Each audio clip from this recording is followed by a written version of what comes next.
We were taught that the pyramids were tombs, monuments of death rising from the desert. But what if that was only part of the story? What if beneath the sand and stone lay a truth far older, far more wondrous, and far more quietly erased? These ancient giants have stared across millennia, holding in their silent symmetry the weight of forgotten purpose. And tonight, we'll listen, not to the clamor of history books, but to the hush between the lines. Because sometimes, what we're told is a conclusion is only the beginning. And sometimes, the story we've believed for centuries was never meant to be the story at all. We want you to know we truly care for you. You're safe here. And you're seen.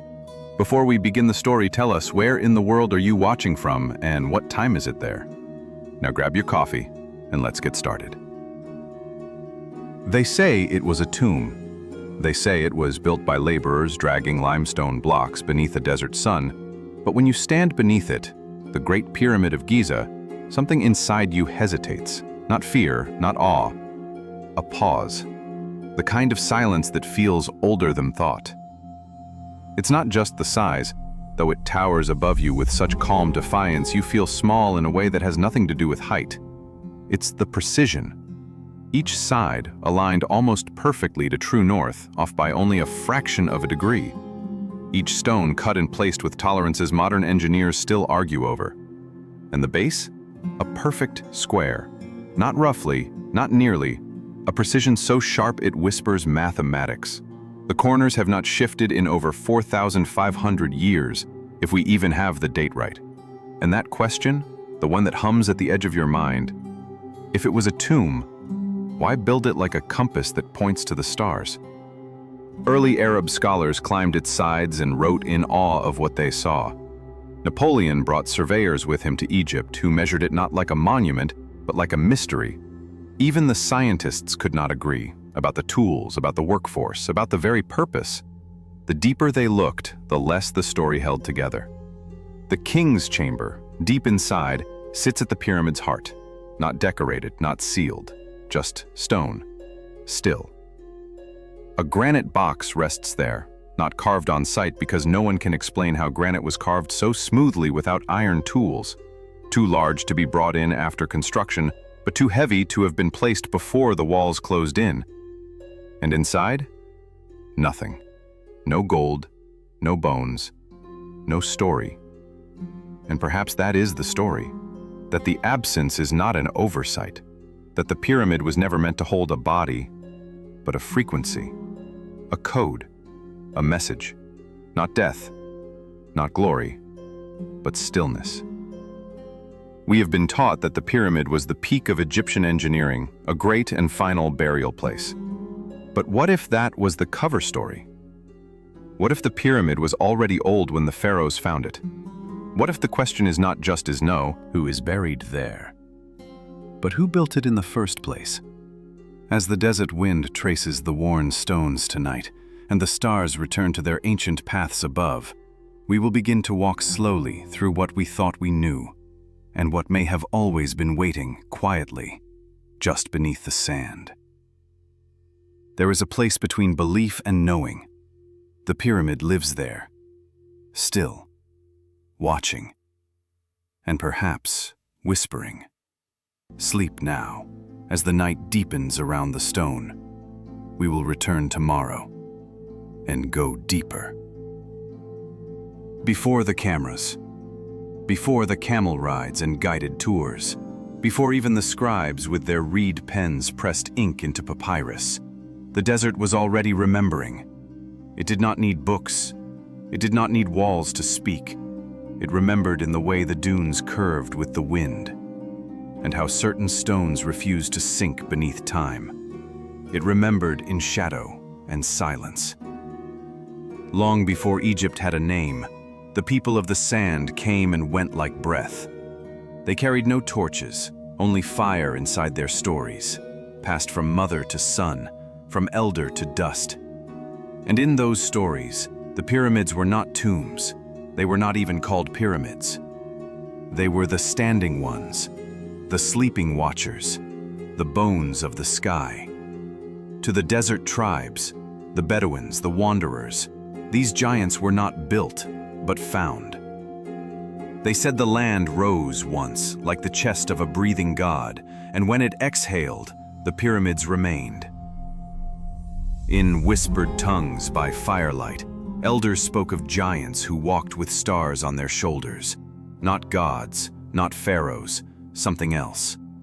Beings who spoke a language of angles, who moved stone not by strength, but by sound. One tale, still told quietly near Dashur, says that before men measured time, there was a night that lasted 3 years, and in that long night a light came down, not fire, but geometry. It danced on the desert floor, tracing out a grid, and from that light rose 3 shapes. When the sun returned, the shapes stayed. They weren't shaped like tombs, the old ones say. They were shaped like thoughts, like equations carved in stone. The sands remember, they bury, yes, but they do not forget. In 1924, after a storm swept across Giza, French archaeologists uncovered a stone ring near the base of the pyramid. No hieroglyphs, just perfect concentric grooves cut in granite. Not decorative, not explained, just there, waiting. An elder once said to a British officer, "You build for death, they built for something else." When asked who they were, he only smiled. "The ones before words," he said, "before Egypt had a name." Cartographers in the 19th century found old desert maps with symbols, not names, marking the pyramid fields. A windstorm rearranges the dunes. But sometimes, after the storm, something new is uncovered. A tablet, a chamber, a doorway in the sand, and with it a whisper, a hum, as if the earth is trying to remember itself out loud. The desert remembers not with dates, but with feeling. It remembers the weight of things too old to measure. It remembers stories that sound like dreams, and dreams that feel like maps. So sleep tonight, knowing the silence of the desert is not empty. It is full of breath buried deep. And in the next chapter, we will follow that breath into the heart of the pyramid itself, where a box sits in stillness, refusing to speak, yet somehow heard. Deep within the Great Pyramid, beyond narrow shafts and echoing corridors, there is a room where silence hums louder than sound. It is not a place of color or gold. There are no wall paintings, no sacred texts, no triumphant scenes carved in stone, only stillness.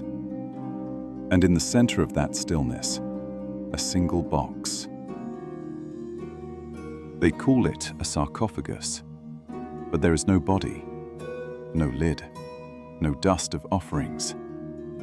Just a perfectly carved granite container, resting not on a pedestal, but the very floor, embedded like a question that can't be moved. The king's chamber is not elaborate. It is stark. Smooth granite lines the walls, fitted so closely together that even now, a razor blade cannot slip between them. The ceiling is stacked with massive granite beams, some weighing over 50 tons, placed with a care that borders on reverence.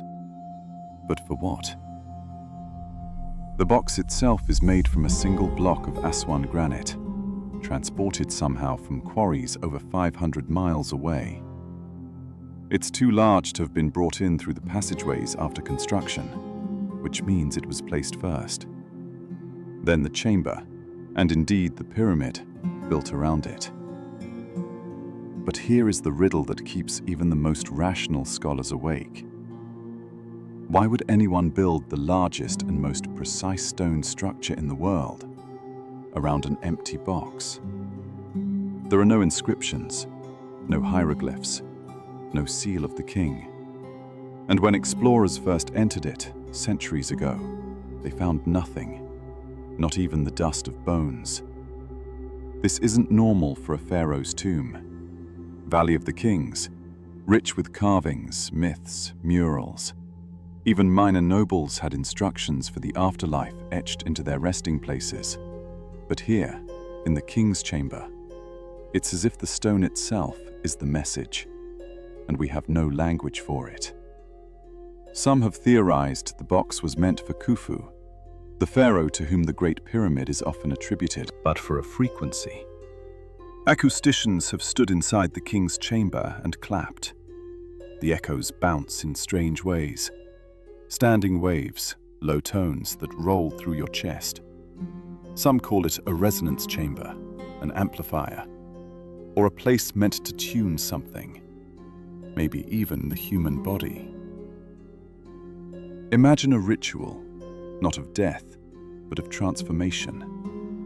A seeker lying inside the box, not to be buried, but to be changed, initiated, healed, heard. Others go further still. They suggest the box was never meant for a human, but for an object, a core, a crystal. Something once placed there that is now gone, taken, hidden, or silenced. One account, recorded by early Arab historians, tells of a secret inside the pyramid that sang to the stars. Another mentions a black stone of great heat, removed and lost. And yet, even empty, the box remains, not forgotten, just misunderstood. Visitors who spend time near it report strange feelings, a pulsing in the ears, a buzzing beneath the feet. Some dream of voices long after leaving the chamber. Skeptics call it suggestion, believers call it proof. But perhaps it is neither. Perhaps the truth is simpler and stranger. Perhaps the sarcophagus isn't empty. Perhaps it holds a silence so deep it reshapes those who enter. Not a tomb, a mirror, a chamber not of death, but of pause, where the noise of the world fades, where the body remembers itself, where stone and soul meet in stillness.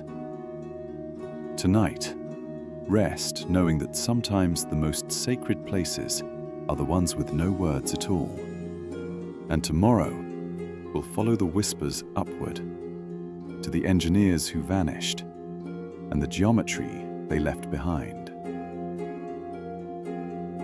In a world where every pharaoh carved his name into stone, claiming every wall, every column, every temple as his own, the builders of the Great Pyramid left nothing. No signature, no record, no voice. They built the most enduring monument on Earth and disappeared without a name. There are no blueprints, no sketches on walls, no writings passed down through dynasties, just the structure itself, 2.3 million blocks, some weighing over 70 tons, each placed with such precision that modern cranes struggle to replicate it.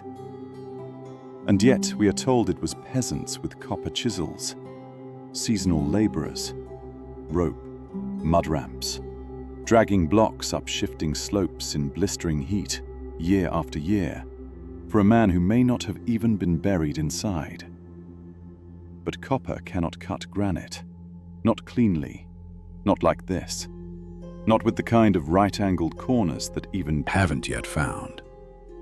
Or tools we haven't yet admitted. What kind of civilization builds with no margin for error? Who could shape stone like butter and leave behind no trace of the means? There is a theory, whispered on the fringes of archaeological discussion, that the builders were not just laborers, but a guild, a caste of master engineers, silent, mathematical, and transitory. They didn't build temples.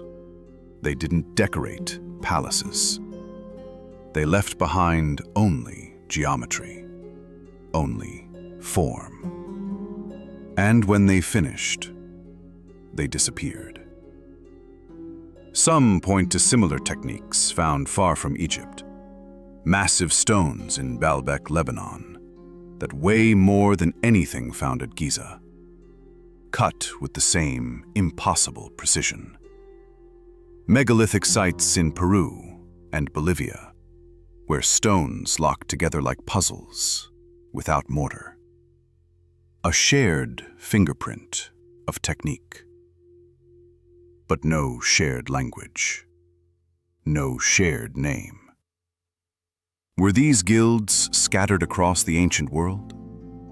Did they pass knowledge in symbols instead of words? Did they see the world not as land and kings, but as harmonics and weight? Inside the Great Pyramid, there are no mistakes. The casing stones once fit so tightly you couldn't slip a blade between them. The angles are true to within fractions of a degree. The base of the pyramid is almost perfectly level, across 13 acres. To do this with hand tools and naked eyes would require not just skill, but an understanding of mathematics far beyond what we've attributed to the ancient world. The builders knew pi. They knew phi. They knew the curvature of the earth. And somehow, they embedded all of it in limestone and granite. So where did they go? Why did no one copy them? Why did even the later Egyptians, who built many pyramids, never come close again? The ones that followed collapsed. Bent pyramids, mud brick failures. The golden age of pyramid construction ends abruptly, as if the knowledge was withdrawn, as if the hands that once is built and not construction. And in the midst of that silence, the pyramid waits, not as a tomb, but as a needle pinned into the very fabric of the cosmos.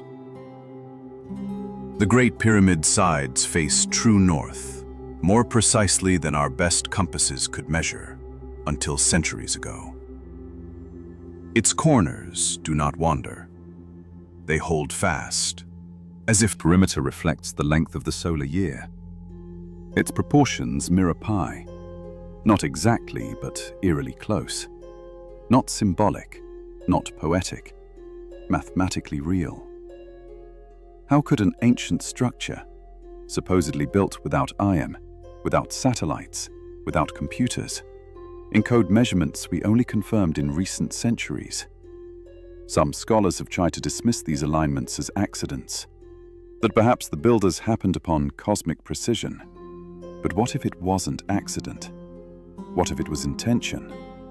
Because when you step back, you see a pyramid not just as a tomb, but as an instrument. Not to bury the dead, but to understand what it means to be alive. At certain moments of the year, light enters the shafts within the pyramid, narrow, precise, like arrows. One points to Orion's belt, another to Sirius. Not random stars, but ones deeply woven into Egyptian cosmology, symbols of rebirth, of afterlife, of celestial travel. The ancients believed that to die was not to end, but to ascend, to rejoin the stars if one's soul was worthy. Could the pyramid have been a vessel for that passage? Imagine this not as a burial site, but a map. A stairway carved not with steps, but with stone and sky. A lens through which the soul could rise, guided by geometry, carried by light. Some modern researchers have noted that the pyramid's placement on the Giza Plateau corresponds to the stars of Orion's belt. One large, two smaller, slightly offset. The pattern of the pyramids mirrored in the heavens. Others believe the pyramid may have functioned like a telescope, not to observe stars, but to reflect their influence, to pull down frequencies, to stand as a kind of spiritual receiver. The ancients did not separate science from spirit.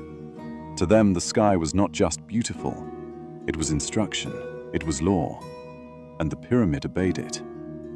In sacred geometry, every angle speaks. Every ratio whispers something deeper.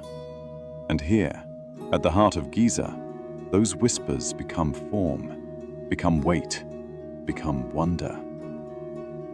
Tonight, imagine the stars not as distant points of light, but as old companions, as stories etched in fire, waiting to be read.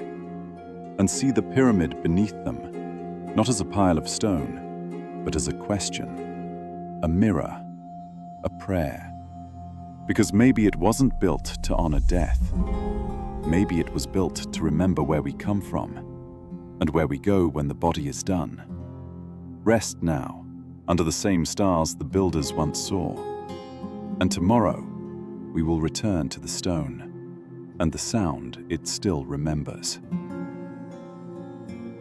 Some truths are not seen. They are felt, not in the eyes, but in the chest, in the hollow behind the ribs, where intuition hums before reason arrives. Step into the king's chamber. Resonance. In recent years, acoustic engineers began to measure what the body already knew, that this space was tuned, not by accident, but by ancient intention. The chamber, shaped in perfect symmetry, acts like a resonator, a kind of stone amplifier. When a tone is struck, even softly, the sound waves don't scatter. They bloom, they expand, they return. The granite walls absorb nothing. Instead, they reflect every frequency, especially low ones, sustained, pure, like the thrum of a cello in the dark. Modern tests have revealed that the chamber vibrates most powerfully at around 440 Hz and 432 Hz, frequencies long associated with harmony in music, meditation, and balance within the human body. Some claim 432 Hz is the frequency of nature itself, the rhythm of leaves, waves, breath. Coincidence? Perhaps. Or perhaps the ancient builders were not guessing. Perhaps they knew something we've forgotten. Imagine this not as a burial space, but a sonic chamber. A place not for the dead, but for the living. To lie in the granite box and listen. To be changed by vibration. Not metaphorically, literally. Sound is not decoration. It is force. It shapes water. It sculpts sand. It affects the body, cells, blood, heart rate. What if the pyramid was designed to tune the human being like an instrument?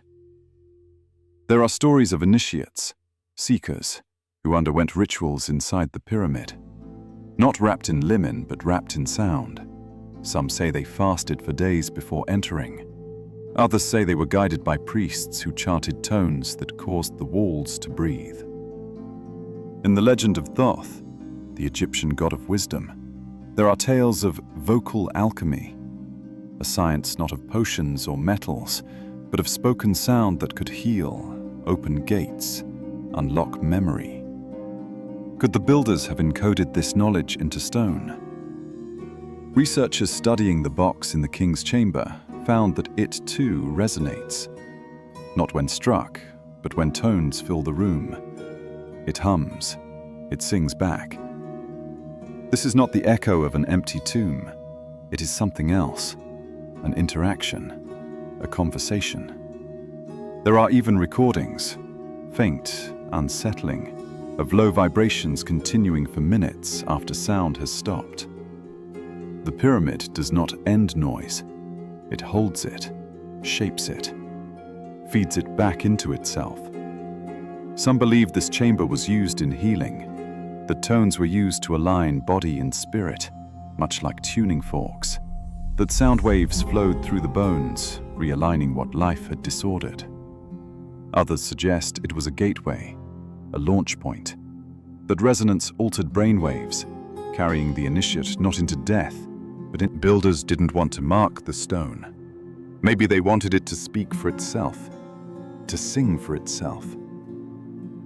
The pyramid may have been silent for centuries, but silence does not mean absence. Silence is only sound, not yet awakened. Tonight, imagine lying inside the granite box.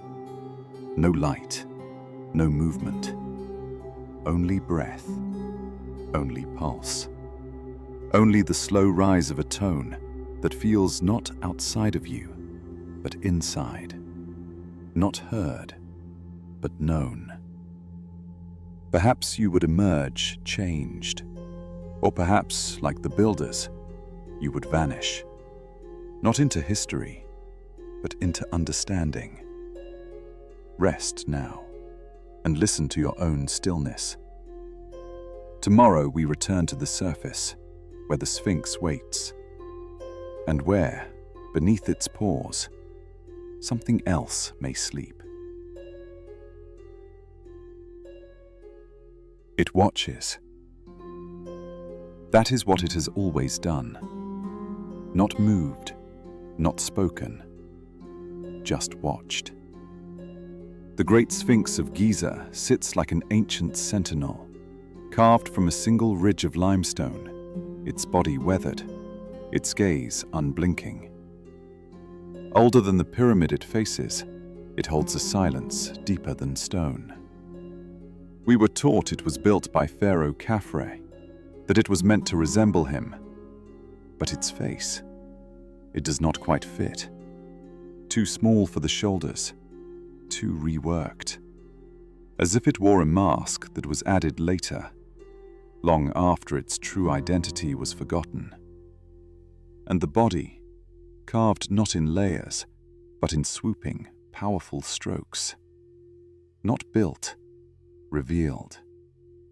Cut away from the bedrock like a statue that had always been there, waiting. Geologists have noticed something else. The weathering on the Sphinx isn't like that on nearby monuments. It's rounded, smoothed, worn as if by water, not wind. But Giza is desert. It hasn't seen significant rain for thousands of years. So if water shaped the Sphinx, then the Sphinx is older than the desert, older than Egypt, perhaps even older than civilization. In the 1990s, ground-penetrating radar surveys were done around the base of the monument. Beneath the front paws, they found something. A rectangular cavity, hollow, undisturbed. A sealed chamber, never opened. And suddenly, the whispers returned. The ones passed down through old texts and forgotten legends. The House of Records, the Hall of Memory. The place beneath the lion's gaze, where knowledge from before the flood was hidden away. Ancient Egyptian lore tells of Zep Tepi, the first time. An era not of kings, but of gods. A golden age that ended in catastrophe. The survivor dismissed, always returning, that beneath the Sphinx lies a library, not of books, but of memory. Scrolls etched in crystal, tablets inscribed not in language, but in frequency. Some say the builders of the pyramid placed it there. Others say it was already there long before them. In 1935, an Egyptian archaeologist claimed to find a staircase near the Sphinx leading downward. His report was brief, his funding withdrawn. No excavation followed. In the decades since, more surveys have confirmed anomalies, voids, corridors, echoes in the earth. But no permission has been granted to dig, no doors opened. Why? What lies sealed beneath that ancient gaze? A tomb? A vault? Or a memory waiting to be remembered? Some believe it is protected, that when the time is right, it will be revealed, not just to anyone, but to those who ask not with tools, but with silence. There's an old saying among mystics of the Nile, the Sphinx doesn't speak, unless you're quiet enough to listen. Tonight, as the stars circle overhead, the same stars it has watched for millennia, you may feel it, the the weight of knowing just beneath your feet, the hum of a truth too large for words, not a secret, a sleeping thing, waiting not to be uncovered, but understood. Rest now, with the Sphinx still watching, and tomorrow we travel further back, beyond dynasties, beyond hieroglyphs, into a time when history still had no name. Before kings carved their names into stone, before scribes dipped reed into ink, before pyramids pierced the horizon, there was something else. Not emptiness, but a quiet knowing, the trace of hands that shaped the earth without asking to be remembered. They left no name, only stone, massive, quiet, undeniable. We begin in Abydos, far from the grandeur of Giza. Beyond the crowded museums and tourist maps sits a lesser-known structure, the Osirian, half buried, half forgotten. It sits sunken into the earth beneath a more recent temple built by Pharaoh Seti I, and yet it is older, far older. Its blocks are enormous, megalithic, some weighing over 100 tons, perfectly cut, fitted without mortar. No inscriptions, no decoration, just the unmistakable precision of a builder who didn't need to explain. Water trickles around its base, not from pipes, not from pumps, but from a natural spring, as if the builders chose this site not for glory, but for flow, for resonance. Egyptologists often describe the Osirian as a symbolic tomb of Osiris, but that description comes centuries after the structure was already buried. The truth is simpler and stranger. We don't know who built it, or why. What we do know is that the architecture is wrong for its time. Too refined, too advanced, too quiet. And it is not alone. Throughout Egypt, beneath the temples we know, are foundations we don't. From scratch, but from memory, from a blueprint left behind by those who came before. And then, there is the water. The Sphinx, as we've seen, bears the signature of rainfall, not wind. But the last time Giza saw sustained rainfall was more than 10,000 years ago, long before dynasties, long before what we call history. This is not theory. It is geology. Stone, after all, does not lie. So what does this mean?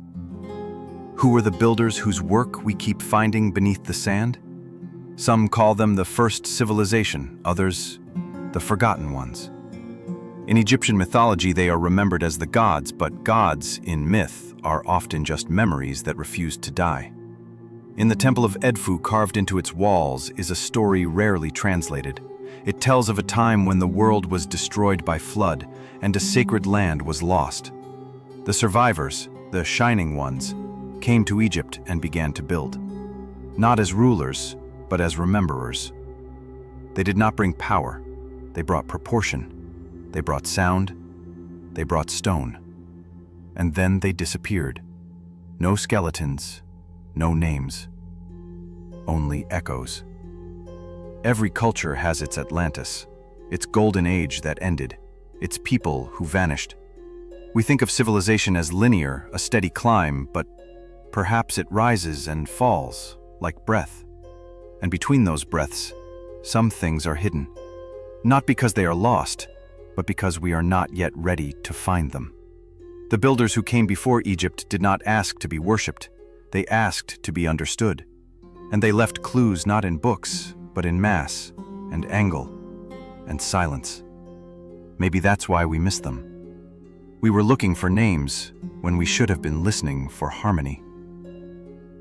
Tonight, as the wind moves over buried stone, let your thoughts drift not to gods or kings, but to hands like yours.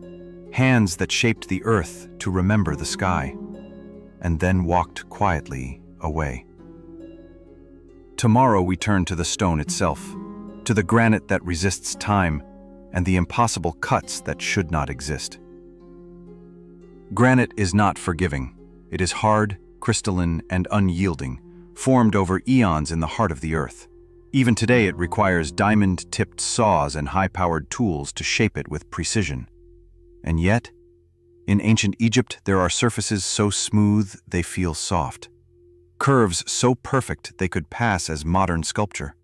Corners so sharp they shame our finest blades. The question is not how this was done. The question is how it could have been done then, when the only tools, we're told, were made of copper. Copper cannot cut granite.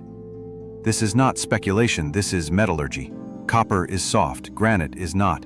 Yet at Abu Rawash, at Aswan, and deep beneath the pyramids themselves, we find evidence of granite shaped with almost mechanical precision. Curved boreholes spiraling into stone, symmetrical drill marks. Lies abandoned in the quarry, still partially attached to the bedrock. It is over 1,000 tons. Had it been completed, it would have been the largest stone ever moved by humans.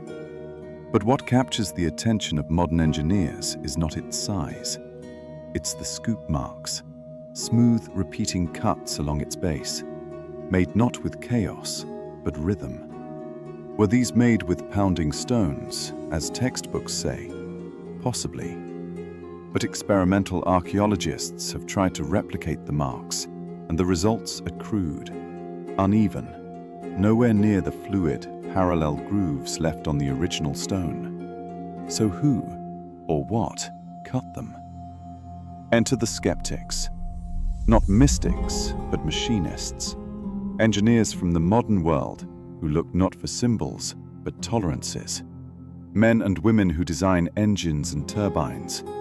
And when they see a carved sarcophagus in the Serapeum at Saqqara, they don't see a coffin, they see a problem. Because those massive granite boxes, 70 tons apiece, are not rough-hewn.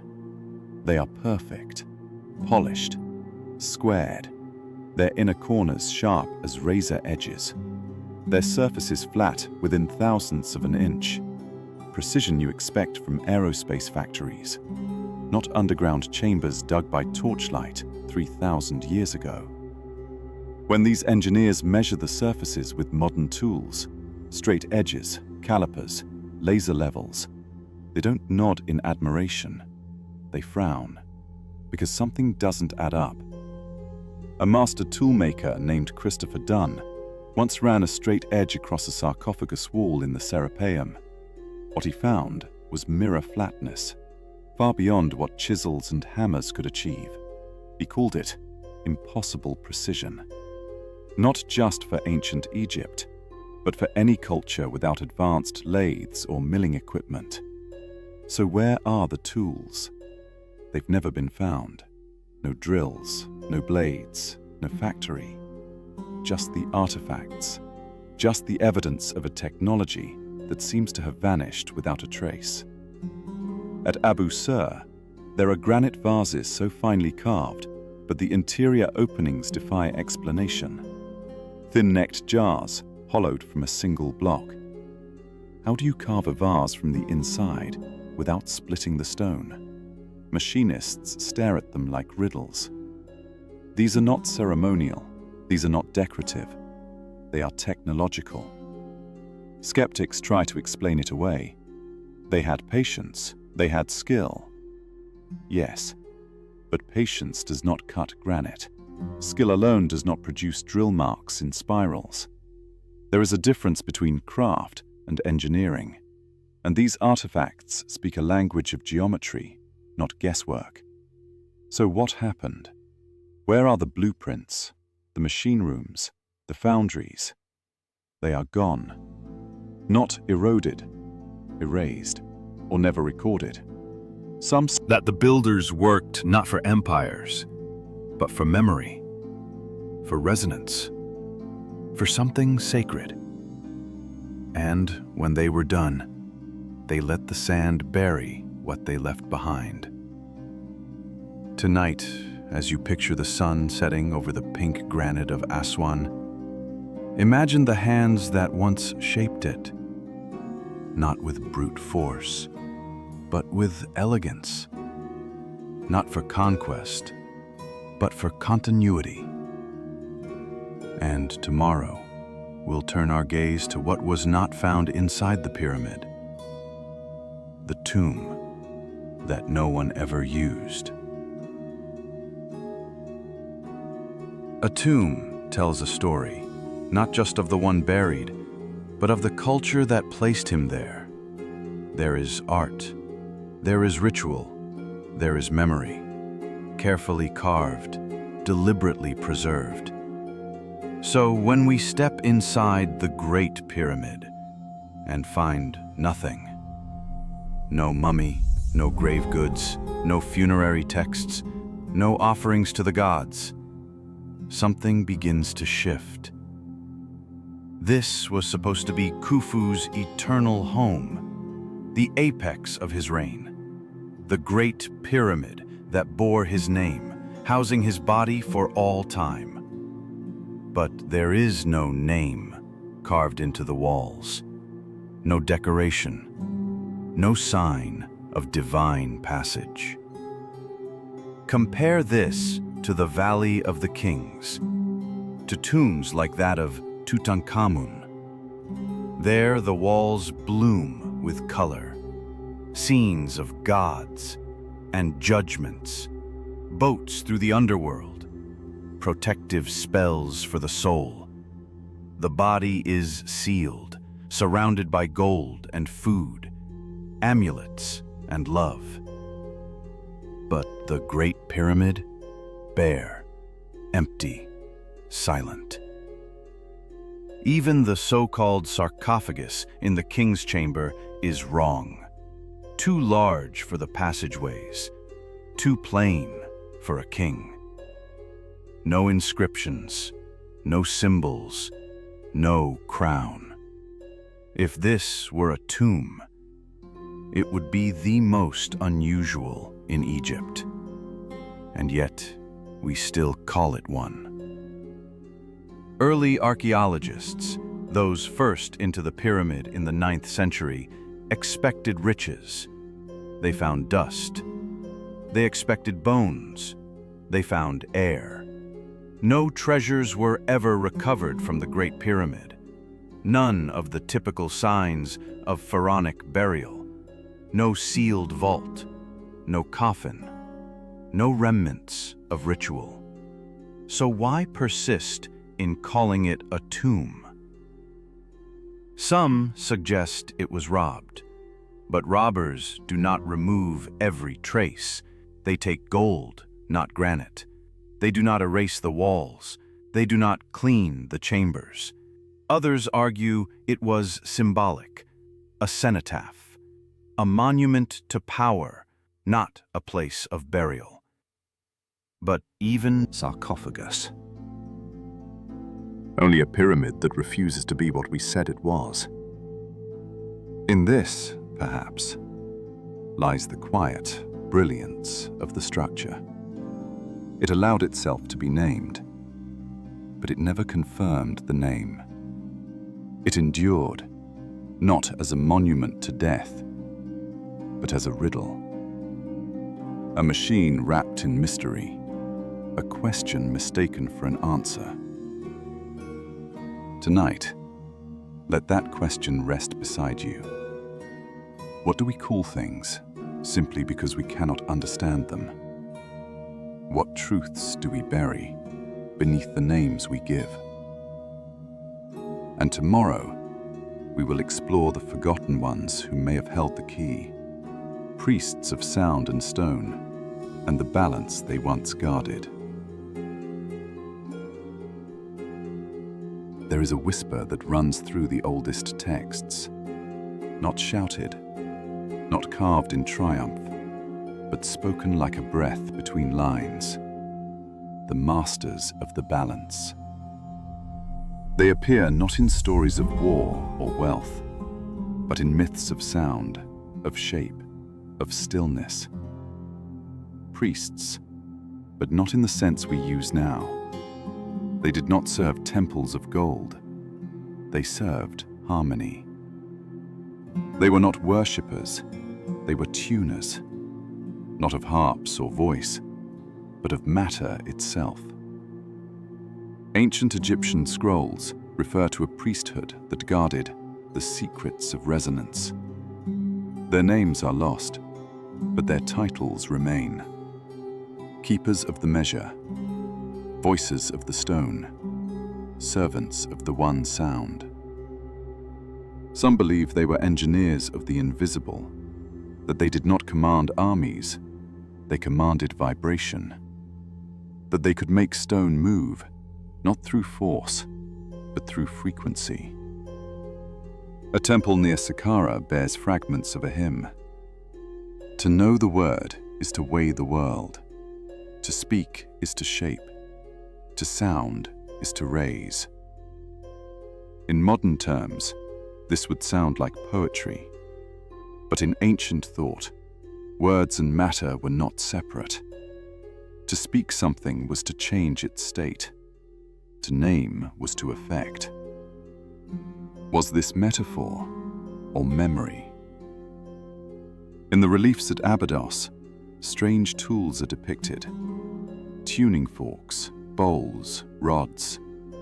Not weapons, instruments. Always in the hands of figures who stand calm, never dominant, but aligned. In the temple of Hathor at Dendera, musicians are shown playing long harps and pipes towards seated figures in meditation. But behind them, behind the instruments, are images of what some interpret as resonance fields, waves carved into stone, spheres within spheres. Modern acoustic engineers have studied these spaces and found that the chambers themselves amplify sound in specific ways. Rock of songs that built. In one account, recorded by Swedish explorer Henry Shelson in the early 20th century, Tibetan monks were said to use drums and trumpets aimed at large boulders. The stones, it was claimed, rose slowly through the air, as if remembering how to float. We cannot confirm this, but neither can we disprove it. We know that sound moves matter. We know that the body responds to frequency, that cells align, heart rates shift, inflammation calms, all under the touch of invisible waves. In Egypt, perhaps, the priests knew this long before we called it science. They used pitch, not pressure. They sought harmony, not dominance. The story passed down in fragments that these priests disappeared may not be literal. Maybe they weren't lost. Maybe they were absorbed, their knowledge buried slowly beneath the rising sands of time. Their roles replaced by kings, their sound by ceremony. Or maybe they chose to vanish. Once their structures were complete, once the tuning was done, once the pyramid no longer needed the musician, only the song. Imagine a world where healing was done not with scalpels, but vibration, where temples were built not to impress the eye, but to whisper to the bones, where architects were not only designers, but listeners, where each block was placed not for beauty, but for resonance. Tonight, close your eyes and imagine these priests walking in silence, not as rulers, but as stewards, hands pressed to stone, ears tilted not to sound, but to silence, listening for the frequency beneath all things. Tomorrow, we turn to the sky, to the stars that once aligned with the pyramid, and the question their shift now poses. The sky is not still. It moves slowly, gently, a silent clock winding itself backward. And though our eyes can't see the shift in a single night, the stars are always changing, rising, tilting, turning over centuries. This motion is called precession, a slow wobble in the Earth's axis, like the soft spiraling of a spinning top. It takes roughly 26,000 years to complete a single turn. And in that time, the stars above us move, not wildly, but enough that the night sky we see today is not the one seen by the ancients. And yet, the pyramids point somewhere very specific, not randomly, not just to the cardinal points, though they do that too, more precisely than most modern buildings, No, their pattern, the layout of the three great pyramids on the Giza Plateau, mirrors the belt of Orion. Two large stars, closely aligned. A third, slightly off-center, just like the pyramids of Khufu, Khafre, and Menkaure. First pharaoh picked up a scepter. Astronomers have done this. They've mapped the motion of Orion's belt backward using precession to see when the stars would have aligned perfectly with the Giza pyramids. The answer? Around 10,500 BCE. That's nearly 8,000 years before Khufu, before dynastic Egypt, before written language, agriculture, or the first cities we recognize. And yet, that's when the sky and the stones match. Is it coincidence? Did the builders somehow design their layout to remember an ancient sky? A sky none of them could have seen? Or were they there to see it? Egyptian mythology speaks of Zep Tepi, the first time, an era when gods walked among humans and the world was in balance. It is always spoken of not as myth, but as memory, a golden age, long lost, but not forgotten. If the pyramids were truly laid out in harmony with Orion and the stars were in the matching position 12,500 years ago, then either the builders had knowledge of the precession of the equinoxes thousands of years before it was supposedly discovered, or the pyramids are older than we've been told. Much older. Some suggest that the Giza Plateau was prepared long before the pyramids rose, that earlier civilizations marked the stars in sand and the stone came later, built to honor what the heavens once showed. Others go further, suggesting the pyramids themselves may have been built in that forgotten time. A monument not to a man, but to a memory, to the sky as it once was, to the stars as they once aligned, to a time when Earth and cosmos moved together in rhythm. This might explain the strange erosion patterns on the Sphinx, the silence within the Great Pyramid, the lack of records, of inscriptions, of authorship, not because the builders forgot, but because they predated even the idea of writing. The sky was their scroll, the stars their guide, the stones their reply. And when the sky shifted, they left the memory etched in granite. Tonight, look up. Orion still marches across the heavens, though not where he once stood. His belt still shines, still whispers. But the pyramids, they remember his older path. They wait for the stars to return, to realign, to begin again. Tomorrow, we step beyond alignment, into speculation. Not stone, but power. Could the pyramid have been more than a monument? Could it have functioned? There's a moment, just before dawn, when the Great Pyramid glows with a strange stillness. Not lit from within, not struck by the sun, but as if it remembers light, as if it once held it. This is not metaphor. Some believe the pyramid was more than symbolic, more than ceremonial. Polished galleries above.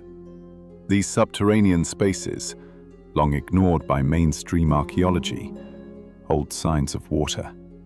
Not recent, ancient. Scouring marks, mineral deposits, channels shaped by a flow long since vanished.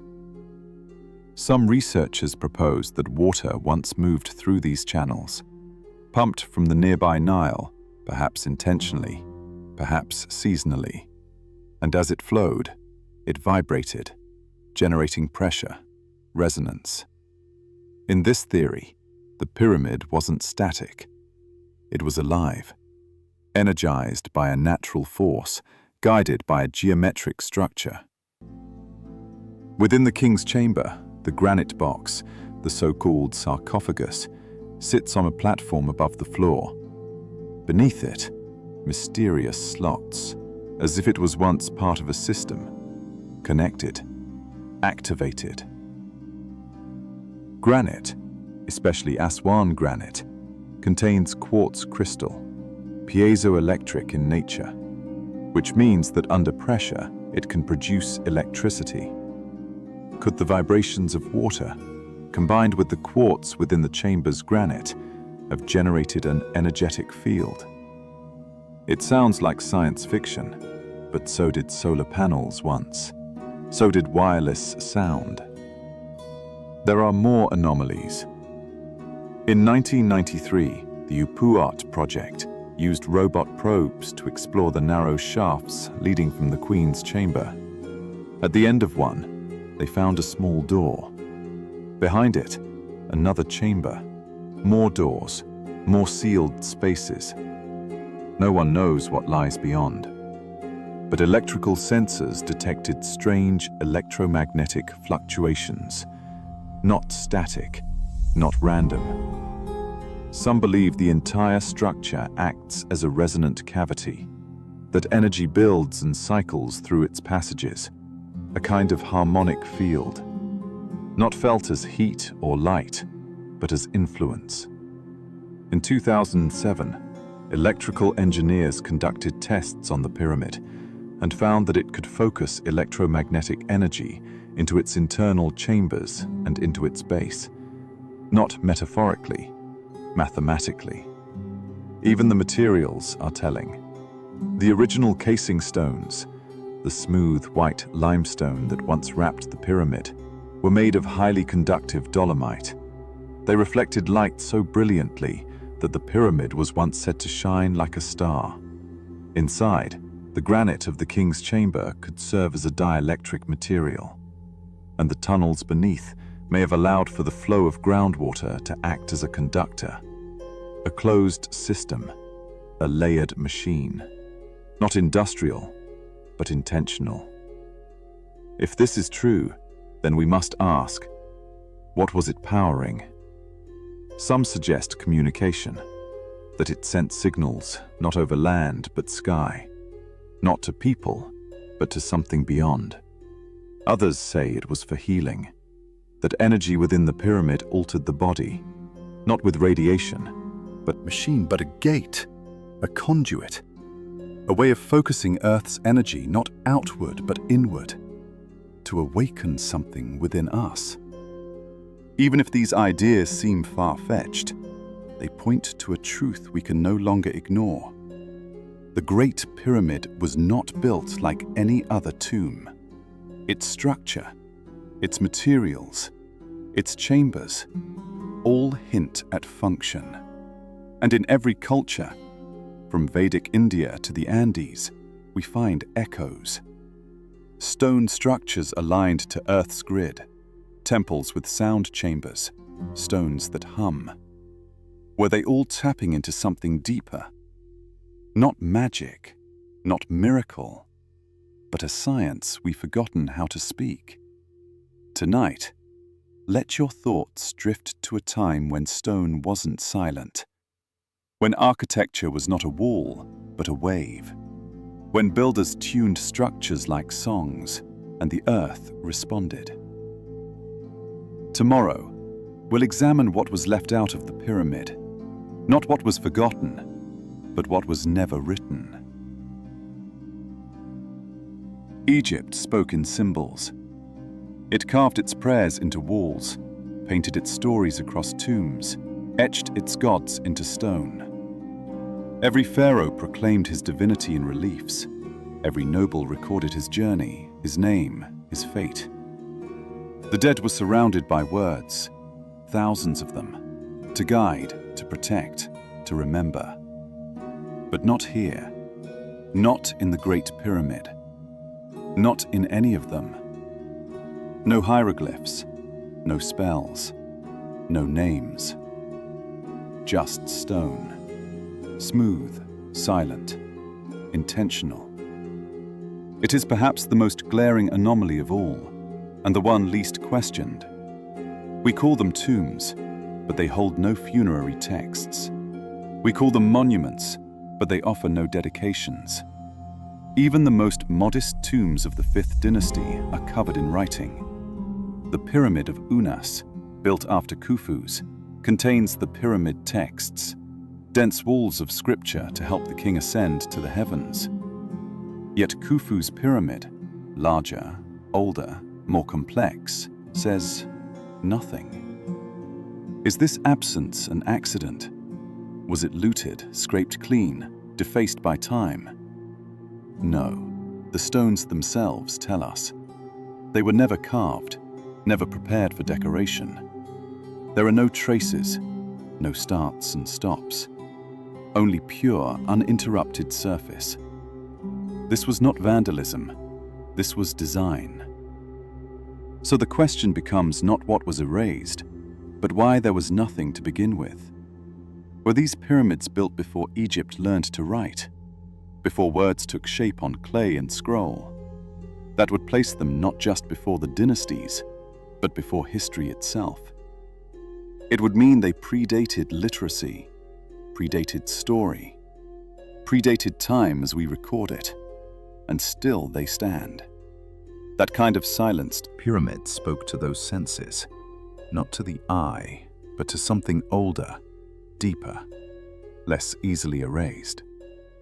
Many ancient cultures believed that to write something down was to limit it, that true knowledge could not be reduced to marks, that wisdom was meant to be felt, not read. Could the builders have thought the same? Imagine a civilization so aligned with earth, with sound, with star, that it did not need scripture, because it had structure, because it built its truth into the very layout of stone. That kind of intelligence would not leave scrolls. It would leave shapes, resonance, endurance, and it would trust the future to feel, not decipher. This could explain why later Egyptians built pyramids, but filled them with text. They were trying to copy the form, but did not remember the function. They used words to compensate for silence they could no longer hear. And so the Great Pyramid stands, quiet, nameless, whole, not unfinished, but unburdened. Tonight, think of what is not said, of all the truths too large for language, of the knowing that lives beyond words. And tomorrow, we will turn to the knowledge that was left behind, not in temples, but in blueprints woven through time. Some patterns are not taught, they are remembered, not consciously, but like dreams resurfacing in quiet moments. A spiral in a seashell, a triangle inside a circle, a ratio that feels more like rhythm than number. The Great Pyramid holds many such patterns. It was built not with arbitrary dimensions, but with a language of proportion. Golden ratio, pi. The speed of light hidden in its coordinates. Numbers that reappear in art, architecture, music, even nature. And somehow, centuries, even millennia later, those same numbers appear again, in sketches, in equations, in whispered philosophies, as if the pyramid never stopped speaking. It just changed dialect. Leonardo da Vinci, master of form and symmetry, was obsessed with proportion. His Vitruvian Man, inscribed inside a square and a circle, echoes the very footprint of the pyramid. Human anatomy as architecture, the body as building, the self as measurement. He wrote of divine proportion, sectio aurea, not just as beauty, but as truth, a geometry that felt alive. Where did he learn this? Through observation, yes. But some believe he was reassembling knowledge lost, piecing together a code the ancients once knew by instinct, by sound, by structure. And then there is Fibonacci, 13th century thinker, recorder of spirals. His sequence, 1, 1, 2, 3, 5, 8, 13, describes the growth of civilization lost, but known through fragments, through ratios, through echoes. He claimed that geometry was the language of the universe, that to understand it was to see clearly. How is it that so many minds, across centuries, cultures, and disciplines, found themselves returning to the same patterns, the same ratios, the same silent harmony? Perhaps they were never starting from scratch. Perhaps the pyramid had already taught these truths long ago, before ink, before parchment. Perhaps the blueprints were not buried, but lived on, in cathedrals, in paintings, in musical scales, hidden not in vaults, but in form itself. Some scholars refer to this as the perennial philosophy, a knowledge that resurfaces again and again, no matter how many empires fall, because it is not owned, it is not guarded, it is simply true. The builders of the pyramid may have encoded this truth in stone and trusted that time would carry the seed, that someday someone would feel the slope of a triangle and understand it not as math, but as memory. And maybe that's what Da Vinci was chasing, what Plato was preserving, what Fibonacci was writing with numbers that felt like breath. Tonight, think not of blueprints inked on paper, but of blueprints embedded in the world, in the curve of a wave, in the arc of your hand, in the quiet order that waits beneath chaos. Tomorrow we journey further into what might have come before Egypt, to legends of lands that vanished, and the possibility that the pyramid was not the beginning, but the last echo of something far more ancient. Some stories refuse to disappear, told in temples, sung around fires, buried beneath centuries of reason, but never forgotten. Atlantis, Lemuria, Zep Tepi. They drift through our histories like ghosts, not quite myth, not quite fact. Tales of golden cities swallowed by water, of light-filled temples reduced to stone, of people who once lived in balance with earth and sky. We call them legends, but what if they are something else? Not fiction, but memory. Atlantis was first recorded by Plato, who said he heard it from his grandfather, who heard it from Solon, who heard it from Egyptian priests. A chain of memory, passed carefully, reverently. They told of a mighty land beyond the Pillars of Hercules, what we now call the Strait of Gibraltar. A civilization advanced in science, spirit, and structure, until in a single night it vanished beneath the sea. Plato called it a warning, but perhaps it was a record before kings, when gods walked among men, when balance reigned, and when knowledge was not learned but remembered. Ancient Egyptian texts refer to this time with reverence, not as a parable, but as origin. According to the Temple of Edfu, Zep Tepi ended with a flood, a cosmic event, a fall, and the survivors, called the Sheptiu, were tasked with rebuilding, not just cities, but order. They carried sacred knowledge to specific places: Giza, Abydos, Heliopolis, places where the pyramids now stand. What if these legends are telling the same story, through different voices?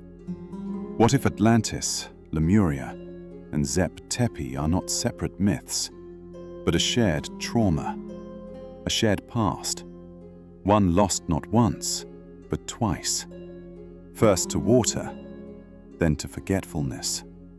Because that is how memory fades, not all at once, but in fragments. A pillar here, a name there, a frequency, a shape, a story without a speaker. The pyramids may be part of what remains. They do not weep. They do not accuse. They simply stand, holding the weight of a history too old to date, too quiet to demand belief. Their orientation to the stars, their impossible construction, their silence, all whisper of something older, not made by dynasties, but inherited by them. If a civilization before ours once understood how to tune stone, balance Earth's energies, or speak the language of vibration, what would remain after they were gone? Not their stories, not their names, but their monuments. Structures immune to rain, built on sacred nodes, etched with ratios that live in DNA and stars. Some say humanity has risen and fallen many times, that history is not linear, but cyclical, that our ancestors were not primitive, but survivors. The flood myths appear in every culture, from Gilgamesh in Mesopotamia to Manu in India, to the Hopi stories of the Third World swallowed by water. Even the Bible speaks of it. An ark, a reckoning, a world restarted. And what would you carry if you knew it was all about to end? Not books, not machines. You would carry form, stone, proportion. You would encode memory in shape.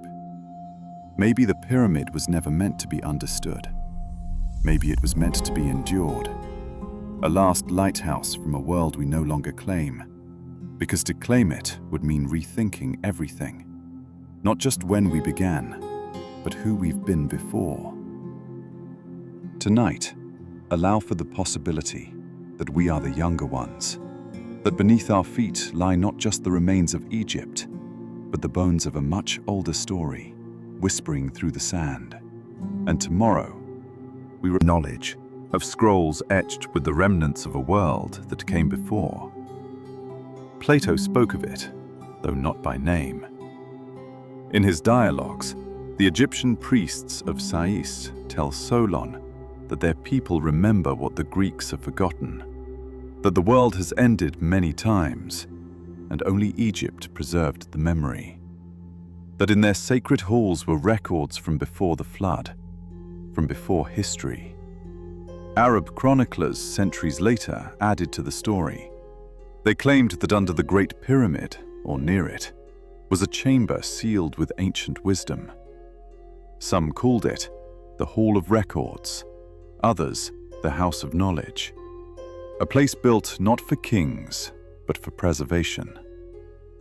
A medieval manuscript titled Akhbar al-Zaman, or Chronicle of the Ages, claimed the pyramids were constructed to store books of science, astronomy, and lost medicine. Everything the ancient sages feared would vanish in a coming catastrophe, when the sky turned and the waters rose. They say the library was not just hidden, it was buried on purpose. Its knowledge too powerful, too delicate for a world not yet ready. And beneath the Sphinx, the legends say, is the key. In the 1990s, the Edgar Cayce Foundation funded ground-penetrating radar scans around the Sphinx and the pyramids. To the surprise of many, the surveys revealed anomalies, void spaces beneath the pores, rectangular cavities, echoes in the earth.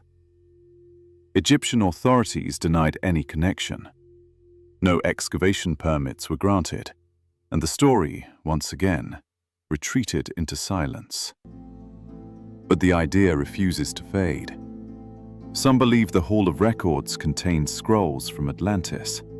Others say it holds crystalline tablets, etched not in ink, but in frequency. A book you feel, rather than read. Could this be true? Could a library, untouched by flood, fire, and conquest, still rest beneath our feet? The objections are many. There is no concrete evidence, no entrance, no artifacts. But there is also no explanation for the architectural silence of the Great Pyramid. No reason why so many ancient texts, from Egypt, Greece, and Arabia circled the same myth, as if they're all trying to name something just out of reach.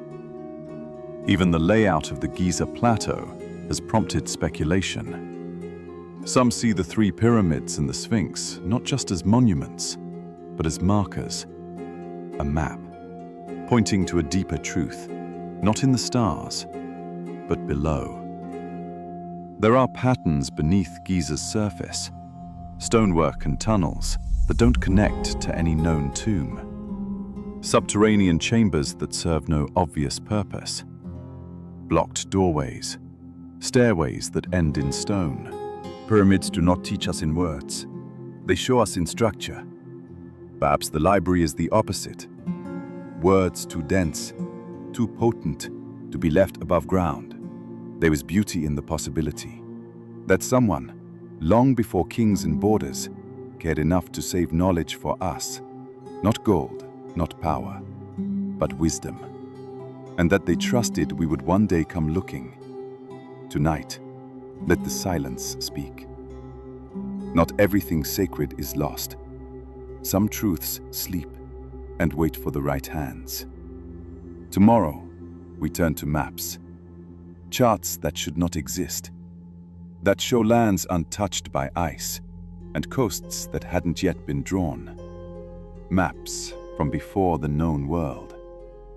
Maps tell us where we are, but sometimes they tell us more than we're ready to know. Not just geography, but memory. A record of what once was, or what someone, long ago, still remembered. In 1929, a group of scholars in Istanbul stumbled upon a piece of parchment that would quietly unravel accepted history. It was a fragment of a world map, drawn on gazelle skin and signed by an Ottoman admiral named Piri Reis.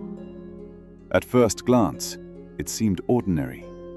An early 16th century chart decorated with ships, compass roses, and handwritten notes. But then came the questions.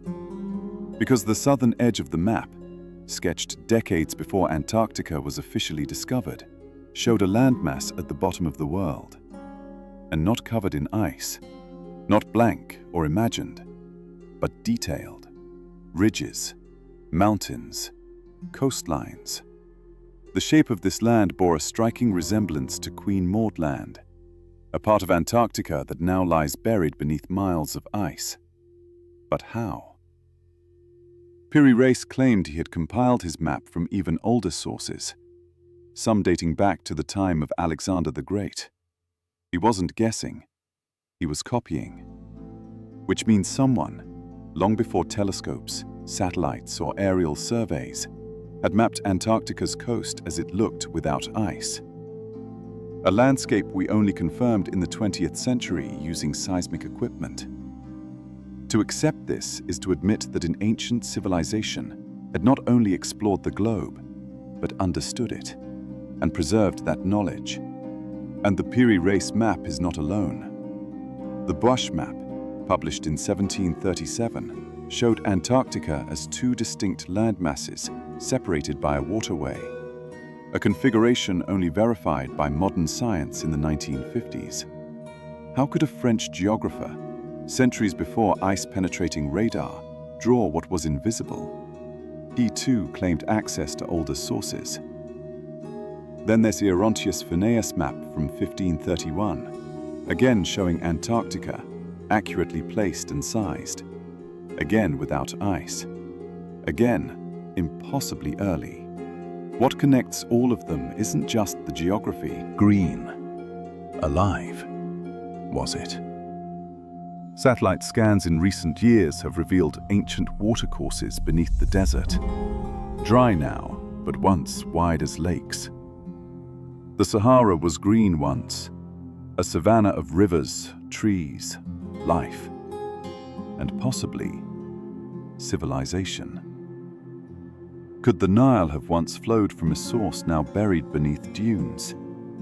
Could its mystery be tied to something older than dynasties? These maps don't just challenge our understanding of Antarctica, they challenge our understanding of Egypt. of time, of memory. Because if people once walked to warmer, open Antarctica, if they knew the Nile's forgotten arteries, if they charted these places with such clarity, then who were they? Where did they go? And why did they vanish so completely? Except for a few pages of parchment, some suggest these maps are fragments of Atlantean knowledge.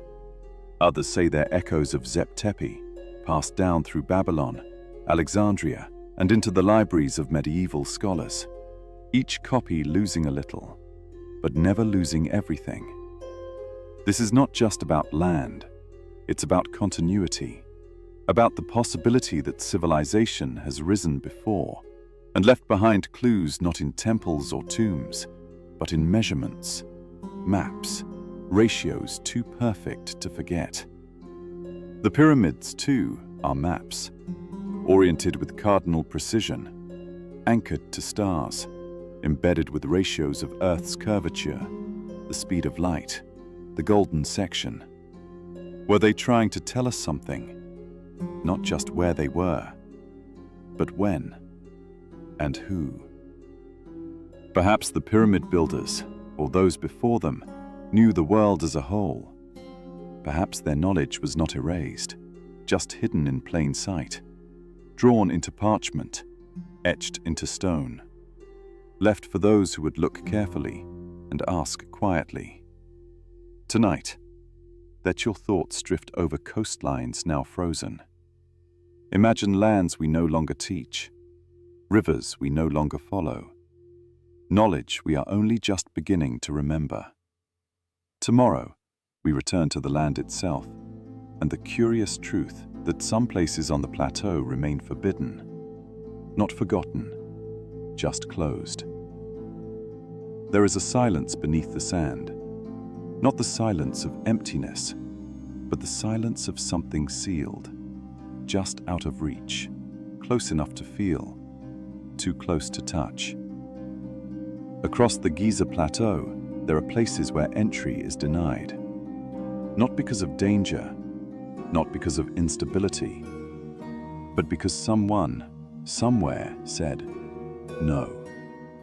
To many, this is simply preservation, a matter of bureaucracy. But to others, researchers, engineers, and quiet archaeologists, it feels like something else. A gatekeeping, a subtle refusal to let certain questions be asked or answered. An accident or an entrance? Dr. Thomas Dobecki and John Anthony West, working with geophysicist Thomas Danley, detected a large rectangular cavity between the Sphinx's paws. But when they requested to excavate, their permits were denied. No reason, just denial. Zahi Hawass, then head of Egypt's Supreme Council of Antiquities, stated that nothing of significance existed there. And yet, no one was allowed to check. Even today, decades later, the chamber remains untouched, scanned, mapped, but unopened. Why? Some say it's national pride, a fear that discoveries could challenge Egypt's official historical narrative, that to find something older than dynastic Egypt, something not attributed to the pharaohs, would unravel too much, would shift identity, would give too much credit to those unnamed hands before history began. Others suggest something quieter, that the Egyptian government, or perhaps other global institutions, know more than they say, that knowledge is being managed, released slowly, if at all. There are entire regions around Giza, fenced off, unmarked, watched, where access is restricted. Scholars with credentials, even funding, find themselves turned away. Requests go unanswered. Digs are postponed indefinitely. Not for lack of evidence, but for lack of permission. And it is not only Egypt. In other parts of the world, Peru, Turkey, Cambodia, similar patterns emerge. Anomalies discovered, access denied, as if there is a global reluctance to explore too deeply into the past. because the deeper we dig, the more the timeline bends, the more the official story wavers. Imagine what might be found beneath the Sphinx: a sealed library, an ancient mechanism, a burial not of a body, but of knowledge. Even beneath the Great Pyramid, radar scans have shown voids, chambers the size of cathedrals, completely untouched. In 2017, an international team using muon detection technology discovered a massive void above the Grand Gallery, 30 meters long, perfectly concealed.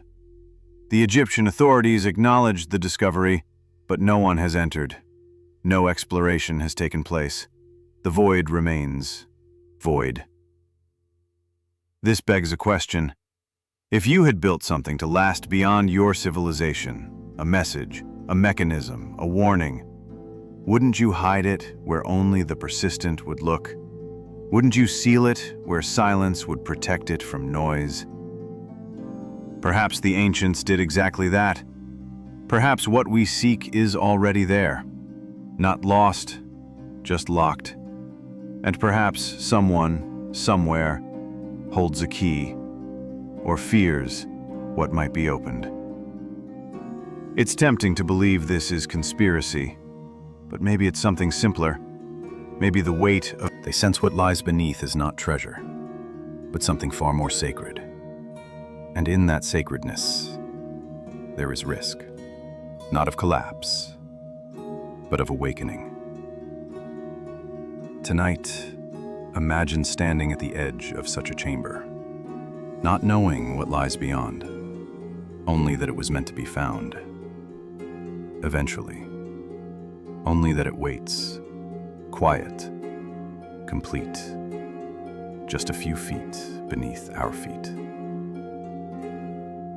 Tomorrow we return to the pyramid itself, to its stillness, to the hum that never ends, and the question it continues to ask of us, not with voice, but with presence. Time moves in waves, not lines. Empires rise, then fall. Kings are born, then forgotten. Languages change, maps are redrawn, entire cities swallowed by sand. But the pyramids remain. They have stood through invasion and empire, through flood and famine, through wind, earthquake, and fire. They watched as Alexander rode across the desert. They watched as Rome came and went, as caliphs prayed and crusaders stormed. They watched as archaeologists dug into their sides, as tourists traced their shadows. Still they do not speak. Still they do not fall. Not one stone out of place. Not one message changed. The Great Pyramid is not broken because it was never fragile. It was not built to impress. It was built to endure. Not as a monument to death, but as a mirror for the living. We call it a tomb, we call it a mystery. But what if it was built not for answers, but for questions? To stand in its shadow is to be reminded of your size. To enter its chambers is to be reminded of your silence. And maybe that is the point. Not to explain the world, but to make us wonder. Every age projects its thoughts onto the pyramid. To Napoleon, it was proof of lost genius. To Victorian archaeologists, it was a burial vault. To mystics, a beacon. To engineers, a riddle of mass and symmetry. But the pyramid itself never changes. It receives each interpretation without reply, like an oracle that answers not in words, but in presence. Perhaps that is its true function, not to guard a corpse, but to guard stillness, to hold a frequency that reminds the body how to be still, how to listen, how to align. Its angles draw the eye upward, its chambers draw the breath inward. It hums with a frequency we don't yet fully understand, but feel in the quiet parts of the mind. The ancients may have called this ma'at, the principle of balance, order, harmony. Not imposed, but remembered. Maybe the pyramid was built not to command awe, but to restore it. Not to hold the king's body, but to awaken the kingdom within the soul. Every culture that came after has stood before it and tried to place it into their story. Mysteries are not meant to be solved, but held like breath, like sky, like stone. And tomorrow, in our final chapter, we will return to the story we were told and gently part its curtain, not with certainty, but with care, because sometimes the lie we were taught is just a placeholder for the truth we're finally ready to hear. Let us not end in anger. Let us not tear down what was taught with the fire of certainty. The lie, if it was a lie, was not cruel. It was careful, perhaps even kind. It told us the pyramids were tombs, that they were monuments to men who called themselves gods, built by thousands of laborers, pulled stone by stone from the earth to honor death. And for a time, we believed it, because we needed to. The world is heavy with questions, and so we carry answers like armor, even if they are only cloth. To be told a thing is simple gives us peace. To be told a mystery is solved quiets the mind. Tombs make sense. They have a place.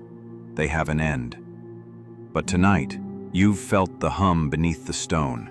You've walked with the silence. You've touched the corners that never chipped.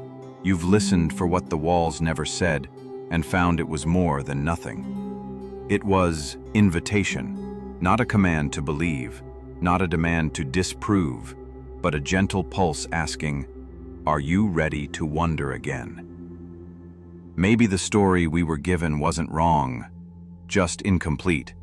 Maybe it was a starting place, not a conclusion, a stepping stone, not a sarcophagus.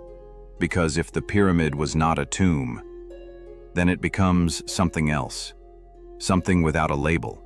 And we, as humans, do not like the unlabeled. We like boxes, we like facts, we like names carved in stone. But the pyramid gives us none. It gives us resonance, it gives us mystery, it gives us presence. And presence, quiet, wordless, enduring, is its own kind of truth. Truth is not always loud, it is not always timely, it does not rush to prove itself. It sits like the pyramid and waits to be seen. We have rushed for centuries to explain the Great Pyramid. We've called it a grave, a machine, a power plant, a celestial map. And perhaps it has been all of those things, and none. Perhaps the truest purpose of the pyramid is not to function, but to remind that there are things in this world we do not fully know, and that not knowing is sacred. That wonder is not weakness. That awe is a form of remembering. The lie we were taught was tidy. It made the past manageable, but it also made it small. Tonight, we part the curtain with compassion, not to shame the past, but to honor it for what it tried to preserve. In asking, what does it mean to us now? Perhaps it means we're not the first. Perhaps it means we're more than we remember. Perhaps it means nothing more than this: that someone, long ago, tried to leave us something beautiful, something enduring, something tuned to what is deepest in us. And maybe that is enough. So rest now, not with answers, but with openness. And when you dream, may you find yourself walking the galleries, standing in the king's chamber, feeling the low hum of stone meeting sky.